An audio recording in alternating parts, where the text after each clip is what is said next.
So what's the potential impact of these 82 pieces of legislation on press freedom? Well, some of these pieces of legislation will impact press freedom a lot.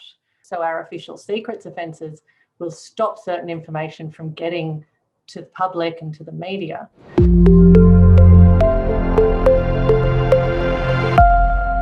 But 82 pieces of legislation in itself is a problem. And that comes from just the sheer complexity and uncertainty of what's right and wrong in that kind of complex legal framework. But can you explain why they actually impact on press freedom? So if we think about the recent reporting on misconduct by the Australian military in Afghanistan, that's about Australia's international affairs. It's about national security. Was reporting on that good public interest journalism? Yes. Was reporting on that also detrimental to Australia's national security? Maybe. It made us look bad in the eyes of the world, and it may have had a prejudicial effect. It was also undoubtedly based on a lot of classified material. So there are a whole range of national security offences that are implicated there. Handling classified documents, reporting something to the world that's prejudicial to Australia's interest. It's hard when you've got 82 national security laws to figure out what's right and what's wrong, what's legal and what's illegal, what's criminal and what's not. But and just how restrictive are they, though? I mean, national security is important. So just potentially how restrictive are those pieces of legislation? So Australia doesn't only have more national security law than anywhere else in the world. Those laws are of a greater breadth and depth and severity. One of the reasons for that is that we don't have any kind of Bill of Rights. We're the only Western liberal democracy lacking a Bill of Rights or a Charter of Rights. So those laws have been able to grow without ever being checked or dragged back. Those laws are very broad. The espionage offences criminalise handling classified material for the primary purpose of communicating it to a foreign power. Now, when you publish something, you communicate it to a foreign power. What the government says, though, when it introduces these laws is usually something along the lines of, don't worry, trust us to only prosecute when it's really necessary. So the laws themselves are very broad. They could capture a huge scope of conduct, definitely legitimate journalism. But they aren't being prosecuted. So what does this do to the future of journalism, do you think? So if we're thinking about journalism in, say, 20 years, if we look back 20 years, Australia didn't have it had national security law, no counter-terrorism law. The word terrorism did not exist in our Commonwealth law. Now we have more than anywhere else in the world. There's no sign of that slowing down. As I said, we don't have the rights framework to temper that, but also we've got two sides of Parliament who want to look strong and tough on national security. So I'd say in 20 years, that number of 82 could be 160. The impact on journalism could go a couple of different ways. We could see at one kind of extreme, journalists actually being prosecuted. And that's what we got hinted, that's what the raids hinted at, the ABC raid, the AFP raids on the ABC and Smethurst back in 2019. And we could see prosecutions of journalists becoming quite common.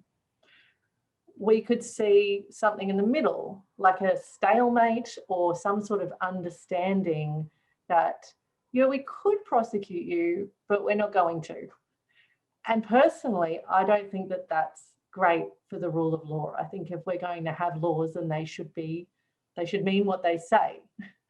So one of the issues, as you know, that can compound this is that the big publishers can less and less afford to fight cases on a matter of principle in court. For instance, taking a defamation case up to the High Court is an enormous cost and an enormous risk. So that's got to also have a negative effect in future on the ability of journalists or publishers to fight these national security laws. Is that how you see it?